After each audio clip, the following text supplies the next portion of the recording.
All right, good morning, everybody. Welcome back to the beautiful Torch Center on this magnificent Sunday morning. Wow, the weather in Houston.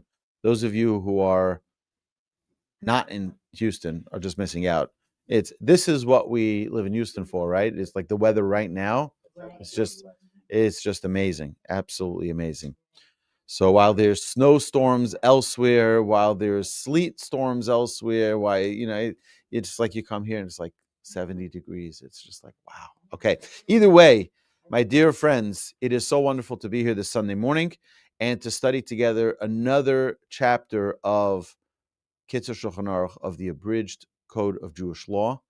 We are beginning Siman Lamed Zayin, Siman 37. It's the laws of immersing utensils. So the general background to this, okay, when the Jewish people conquered Midian, and they took their spoils, God says, before you use their pots and pans, you need to kosher them, because they had non-kosher foods. You need to kosher them. You need to as well dip them into a mikvah to make them holy now, and now a Jew can use them. Okay, it's very important. So this is a biblical command that all metal pots and pans need, before a Jew uses them, if they're made by a non-Jew, if they're manufactured by a non-Jew, they need to be dipped in a mikvah. Okay, the mikvah has to be a mikvah that is kosher for a woman to use after she's been a nida. Okay, so it's not like we mentioned previously about a mikvah that a man could use, a pool and things like that, right? This is not the same. This needs to be it's a biblical commandment that utensils made out of metal, before a Jew uses them, if they were manufactured by a non-Jew, they need to be dipped into a mikvah. Now, what's about glass? What's about wood? What's about earthenware? That we're going to discuss as well. Let's begin with halacha number 1. Seif 1. When someone purchases utensils whose function relates to a meal, meaning it's a utensil that's used for food, from an idolater, and he's using the term idolater as any non-Jew, even if they are new utensils and there's no concern that they were used for non-kosher food, if they are made of any type of metal and glass, now we're adding glass to this because glass is a rabbinic obligation, he is forbidden to use them for any food purpose, even for cold foods, until he immerses them in a spring or in a mikvah, a ritual bath, that is valid for the immersion of a woman who is a nida. This immersion is required so that the utensil will emerge thereby from the spiritual impurity of having been owned by an idolater and enter into the holiness of being owned by a Jew. Okay, so this is, you have to purify the utensil so that now it could be used in a Jewish home. Before the immersion, one must recite a blessing. When immersing one utensil, one recites Asher Kedishonim B'Mitzvos V'Tzivon Al Tevilah Kli, okay, one individual. And when it's multiple dishes, it needs to be, or utensils, it needs to be Al Tevilah Kelim, which is plural. Halacha number 2. And we're going to have time for questions. We have the Ask Away episode coming shortly after we conclude this Siman. It's not a very long Siman, but we're going to ask away. So write your questions down. Those of you online, you're welcome to send them to us at askaway@torchweb.org, askaway@torchweb.org. And we would love to address your questions. And we want to thank our listener, Benjamin, from New York, who sent us 18 questions last week. I think we had a great time. We had a blast responding to those questions, and we look forward to more questions from our listeners. Halacha 2. Kevon shehakelim tzrichim tevilah dafka, since utensils require immersion specifically in a place that is valid for immersion of a woman, therefore one must be careful not to immerse them in a river when they are swollen from rain or melting snow. This is very common before Pesach, when the rivers are overflowing and people immerse utensils there. However, it is not a proper practice, and the halacha here applies specifically to items that are manufactured by a non-Jew, made by a non-Jew.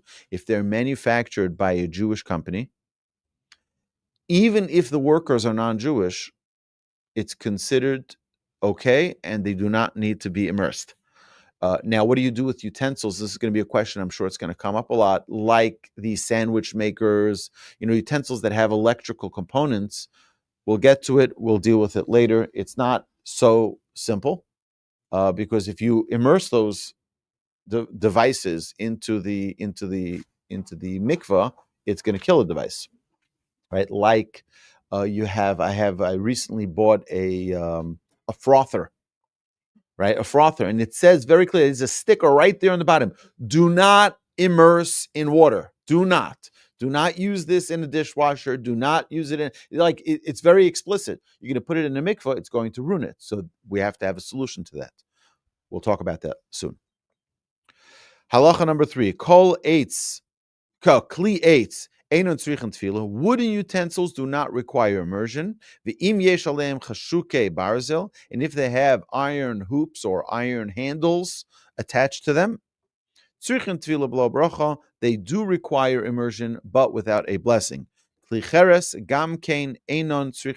Any earthenware utensil does not require immersion.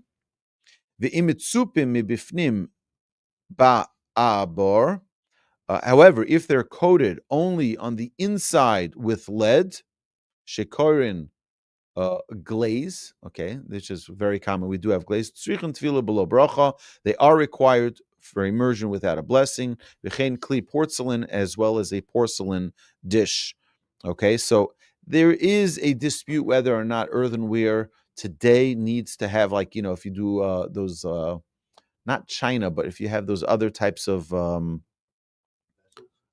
plates, like the ceramic, right? So they're made out of ceramic, but they have this glaze. So there are many opinions that say that coating obligates it now to immersion, and others that say that it doesn't need. So I would recommend that every person advise with their local bona fide rabbinic council to seek a halachic ruling regarding each specific item, because there are some that are glazed and you can see the glaze is like a shiny glaze. Some that are not. There's just something to, I don't know why they do it, maybe to give it a nicer finish. I don't know. But again, it should be, porcelain utensils do not require immersion. But as with earthenware, if the inside was coated with a material that requires immersion, they are to be immersed without a blessing. Here too, if they were coated both in the inside and on the outside with a substance that would require immersion, a blessing must be recited upon immersing them. Okay? So we still have to see in practicality each dish that we have today, whether or not. So all glass needs to, it's actually an interesting task, because you need to make sure that the entire vessel is in the water. Okay, now, if you take a cup and you put the cup into the water, you're going to have a pocket without water in it, right? So you have to turn the cup upside down so that now this is the basic physics of how it, right? So you put the cup in, now it's filled with water. I've seen people, try to dip their new coffee mug, right? It's made out of metal, and they put it in, and you put it face down, it's not getting water in the entire vessel. So you got to make sure you scoop it, then you leave it. At some point, you let go of it and you catch it. It has to be, for one moment, it's got to be completely immersed in the water. I've had experiences at times where sometimes it's either a heavy dish or a delicate, something delicate, and you let go of it and it falls out of your hand, and it's broken on the bottom of the mikvah floor. I've had glass, and then you've got a bigger problem because it's a mikvah that's used by people, and you need to now make sure that you don't have any glass shards in there. That's why many communities, as we do in Houston, have separate mikvahs for just utensils. That's why many have that to ensure that such mistakes don't happen. Again, this is many years ago, but anytime you buy new dishes, it requires immersion in water in a mikvah, right? Imu kli yashan, if it's a used utensil, shenishtamash bo akum, which was used by an idolater, be'ofen shetzarech hechsher, in a manner that would require it and render it fit for kosher use by either hagala, which is purging with hot water, or with libo and with fire purging, which is, we're going to get to discussing exactly what that is. But just to give you an understanding, okay, any vessel that absorbs flavor, kosher, not kosher, milk, meat, okay, in order for a Jew to use it, needs to have a cleansing. Okay, what does that mean? Let's say you find this really nice pot that you want to start making your chicken soup for Shabbos in that pot. You buy it from a non-Jew. The non-Jew used it for his pork chops. The non-Jew used it for whatever it was, okay? So now, how do you use it? It's not kosher, so you have to kosher it. How do you kosher it? There's two ways to kosher it. Either with depending on what item it is. But let's say you buy a barbecue grill. Barbecue grill is the same thing. You buy a barbecue grill online from eBay or something, and it was used. So you got to clean it. How are you going to kosher it so that now you can put your kosher barbecue meats on those grates, all right, and making sure that the whole thing. So there's a process. We're going to talk about the full process, but basically there are two ways to kosher something. Either you immerse it in boiling hot water. So I'll give you a quick example. I told you know this is not a secret. I'm left-handed in both hands in the kitchen. Okay. I'm also like, I don't know what dishes, what. So I've unfortunately trafed up several things in my kitchen. And my wife is like, just go. Okay. Okay. Just tell me what you need. I'll get it for you. So for example, recently, my wife asked me for some delicious chicken soup. So I took the ladle that I thought was the fleshik one, and it wasn't. And now that ladle is fleshik. So in order to unfleshikify it, okay, that's a new word. In order to unfleshik it, I need to immerse it in boiling water. So what do? You fill up a big pot with water, you put it on the highest to get it to bubble. Once it's bubbling, that's the point that it will nullify all the flavor that's in it. Okay, and it has to be a metal. If it's a metal ladle or if it's a metal spoon or fork or knife, then if it's plastic, you can't kosher it. Get a new one. You can't kosher it. You can keep it for fleishiks, but you can't kosher it. Okay, so that's what needs to be done. We have a bag. When something becomes by mistake, if one of the children take the fleshik spoon for a milk something, they take a milk, and only if it's hot. Again, it has to be hot because the transfer of flavor is with heat. So it's a mistake. What do? We put it in the bag and we kosher them all together when there's a critical mass. Right? I got to do each one. It's a process right? So either way, and after you take it out of the hot water, you rinse it in cold, or you dip it in cold water, and then it is koshered, and it is like a brand new utensil. So you can technically take all of your meat dishes or your dairy dishes and change them over to the other just by dipping them into that water. And it's got to be a full immersion. So you put it right in. Now, when do people do this most frequently? People most frequently do this for Pesach. Pesach, if you want to use your year-round dishes, I'm not talking about dishes, but utensils, you want to use it for Pesach. So you have to do ha'agala. You have to use this, and they have Torch did it for years, for decades. Torch did it. Now the HKA does it, and the HKA basically puts together an entire team. There's someone who will make sure that it's clean, inspect it, make sure it's got to be fully clean. It cannot have been used for 24 hours.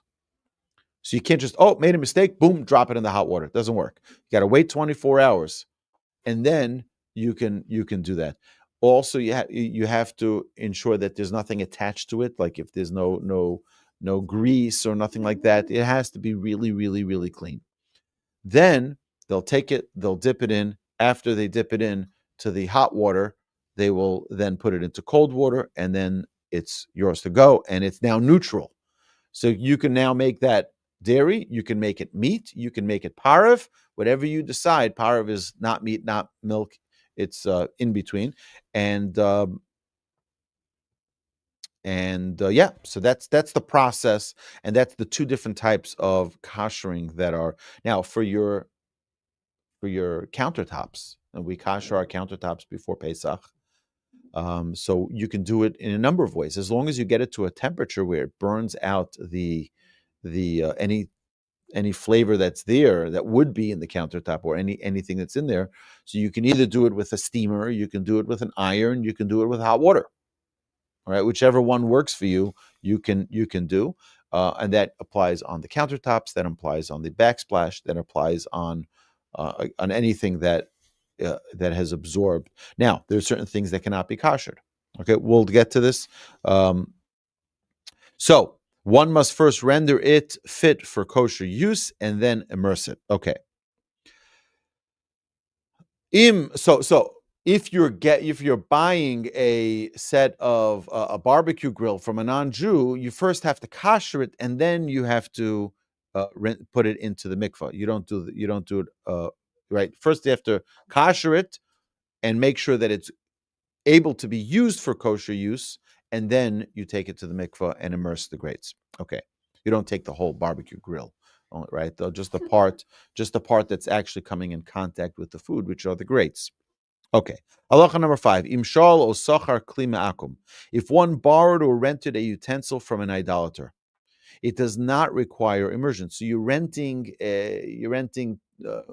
pots and pans from a rental thing for an event, right? So that would not require an immersion. However, if one borrows or rents utensils made by an idolater from a Jewish shopkeeper,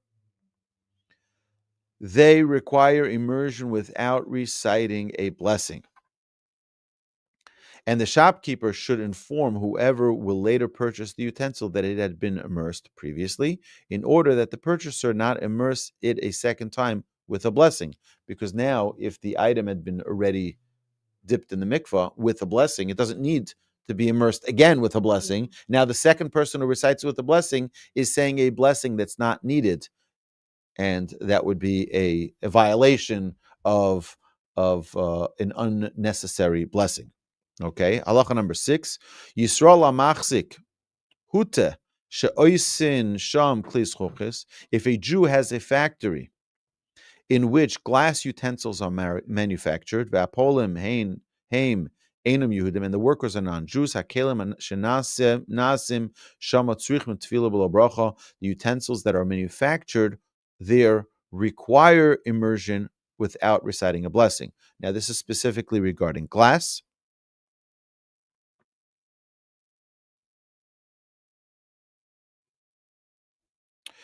And some authorities hold that since the workers acquire a degree of ownership in the utensils due to the improvements that he contributes to them, accordingly, the utensils require immersion.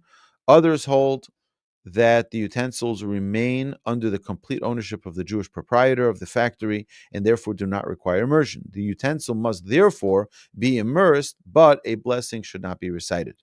In modern factories, utensils are usually not made individually by a worker, but by machine. In addition, the workers are not paid for each individual utensil made, but by the day or week. Rabbi Feinstein therefore holds that in this case it is not required to immerse those utensils. Okay, Yisrael shenasan kesef o sha'ar mine matachos leuman akum.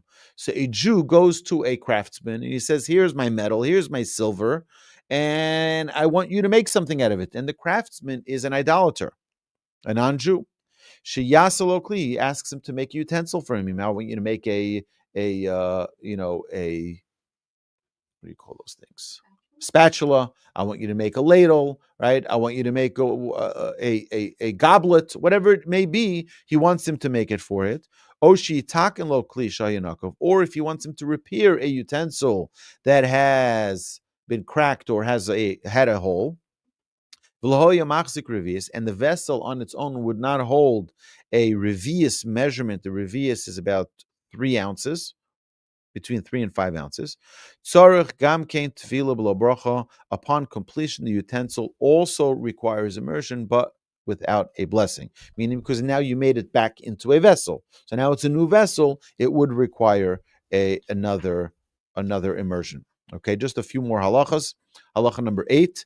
Ein tzarich tevilah. There is no need to immerse all utensils that come into contact with any food.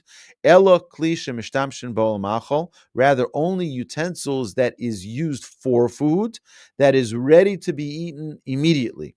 Bli shum tikun acher, without any further preparation, those require immersion. However, the iron utensils with which the unbaked matzos are prepared, and with which the dough is cut, and the needle that with which stuffed birds are sewn before being cooked, and the like, they do not require immersion. Why? Because they're not dealing with the final product of the food. But the slaughtering knife, and the knife that is used for skinning animals, since such a knife could be used for preparing food, and similarly the trays upon which unbaked matzos are placed during preparation, they require immersion, but without a blessing. A dryphus, shema'amidin olav sektero, a tripod upon which the pot is placed while cooking. So they used to make these like little tripods, and they would put the pot on it, and they would have the fire beneath it. So what do you do with those? Kevon she'ena ma'achol ba'atzmo negebo. Since the food does not actually come in contact with it, ein tzarich tevilah, does not require immersion at all. Avol shapud shel mateches shetzolin olav basar. However, the iron spit upon which the meat is roasted. So if you go to an Israeli restaurant, right, they'll have sometimes like a shish kebab, or right. So they'll have it on a metal that is roasting the meat or chicken. That requires immersion with a blessing. Why? Again, it's actually coming in direct contact with the final product. Yesh omrim de klis gdolos. Some authorities say that large glass utensils, jugs and bottles, she'ein shotim mitochen, that you do not drink from them. You don't drink from them, but they just hold it. Think of like a jug or a one of those pitchers, right? You don't use them directly; it goes into your cup, and then you drink it. So it's a secondary. So there are some who say that since you pour them into the cups, they're not considered utensils that pertain to the meal and do not require immersion. And there are those who say that it does require immersion. And the proper thing is to dip it, indeed, but without a blessing. Okay? Rechaim shel pilpulin tzarich tevilah mitoch hamatachos. A pepper mill requires immersion because of the metal blades. Aval hatachton shemekabel es hatavlin. However, the lower section, the receptacle which receives the ground spice, kevin shuhu shel eitz ein tzarich tevilah, since it's made out of wood, it does not require immersion. Verechaim shel kave, a coffee grinder, should be immersed without reciting a blessing. So if you have a coffee grinder, this could be a question. Sometimes you have, you can go to Costco, for example, if you buy coffee beans, they have a coffee grinder there for you to use. It may be questionable whether or not you can use it. Now, it's not owned by a Jew, All right, it's not made by a Jew generally.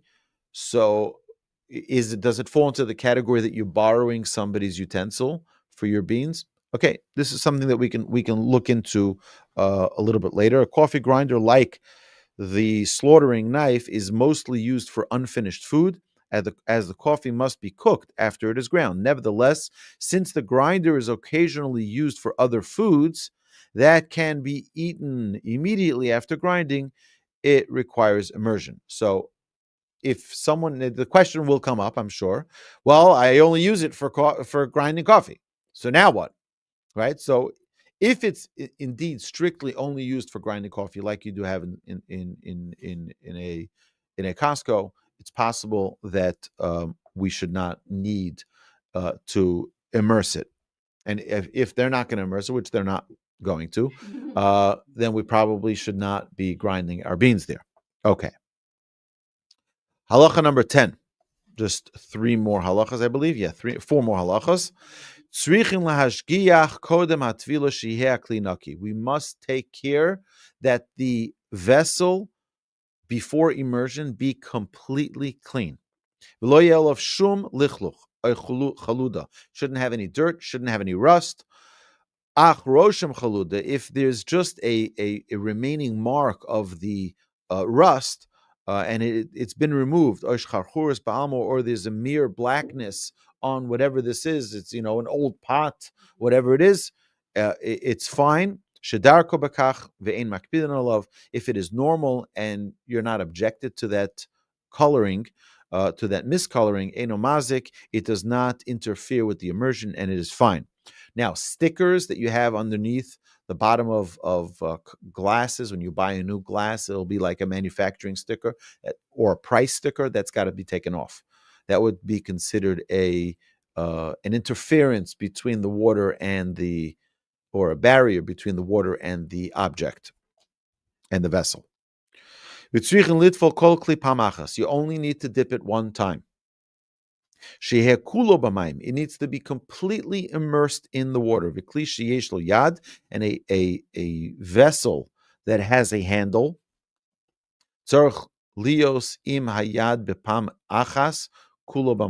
It needs to be submerged with the handle. So the whole thing's got to be underwater. You can't have half of it in, half of it out, and then you'll turn it over and do the other side. The whole thing's got to be in. If a person who is immersing the utensil and holding it in his hand, see,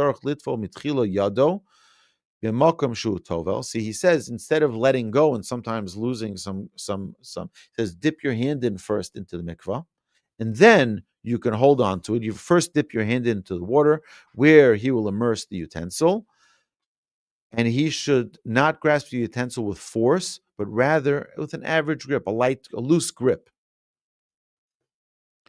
Elo b'dibuk beinoni, with a loose grip. V'im tovlon al yedei ma shekosherin esakli bechevel. Similarly, if one is immersing by the means of a rope tied to the utensil, tzrichim lashgiach sheyeh kesher rafui sheyuchlu hamayim lavo b'chol makom hakli. So if, let's say, you're on a bridge and you're going to be letting it down now into the bayou or whatever it is that is beneath, the water beneath. Bayou might not be a good option, but so let's say you're letting your new pot in. You have to make sure that, yes, you can tie a knot, but you make sure it's a loose knot so the water can get in. If you tie it too tight, the water is not going to get into that area. Halacha number 11, V'im tovel kelim shepihem tsar, if you're immersing vessels, utensils that have a narrow opening, he must take care to ensure that they remain in the water until they become filled with all the water. It is necessary for the water to cover the entire surface of the utensil, both the inside and the outside. Katon, a boy who is less than 13 years old, and Ktana, and a girl who is less than the age of 12 years old, are not trusted regarding the immersion of utensils. So it's best for someone who is above the age of 13 for boys and above the age of 12 for girls to fulfill this mitzvah. It is prohibited to immerse utensils on Shabbos and on Yom Tov, and or on Yom Tov. Ve'im shachach la'atbilo mikodem, and if someone forgot to immerse utensils before Shabbos and Yom Tov, yitnehu lenochri b'matana v'yachazar v'yishaleu mimenu. Then there's a solution to this. You give it as a gift to a non-Jew. It belongs to the non-Jew, and then borrow it back from him. And now, since it's his item, not your item, you can use it. You can borrow from a non-Jew. Remember, we said that, which would now answer our question regarding the Costco item, the Costco grinder, that since it belongs to a non-Jew, it would be fine to use it. If the utensil that was not immersed before Shabbos can be used to bring water, then if it is in a place that one may carry on Shabbos, he may draw water with it, yishav bo mayim v'yavieu lebeso, immersing it totally in the water and bringing it home. Thus, it, in effect, was also being immersed. See, let's say you're taking your new jug that you're going to bring water to your house, which people once needed to do. They didn't have faucets. They didn't have spring water coming out of their fridge or whatever it is, the reverse osmosis. This is a luxury that we have today. It used to be you had to go out and get from the well, whatever. So let's say you get your new pitcher. Now you realize, oh yeah, I didn't Tevilah. I didn't dip it in the mikvah before Shabbos. I can't do that, right? But because you're in the process of just taking water for what you need at home, now it's going to be immersed in the mikvah. It's fine. Okay? So you got a 2-4 there. Because it's permitted because it does not appear as though he is immersing it for halachic reasons. And he should not recite over this immersion of the vessel. Now, there's another thing there are some opinions that hold that if you are using the utensil only once, it's not being reused, so then it doesn't require being dipped in a mikvah at all. So what does that mean? So, for example, aluminum pans. You could reuse it. Some people reuse it. Most people don't, though. So there's actually there are kosher brands of silver foil pans, reusable, the recyclable pans that are made from a Jewish company, and it'll have engraved in the bottom of the silver foil pan, those 9x13 pans or whatever they are, it'll say Ein Tzarech Tevilah, does not need to be immersed because they're a Jewish company. And Jewish company, Jewish owned, and therefore it does not need to be. And even if there are non-Jewish workers there, that is fine. All right. I hope this wasn't too confusing. I know that you have questions. So now we're going to have Ask Away number 22 to deal with all of your questions. My dear friends, those of you online, thank you so much for joining us. We're going to be going live again in a minute with our Everyday Judaism episode 22 of the Ask Away series. My dear friends, have a lovely week. Thank you so much for joining us.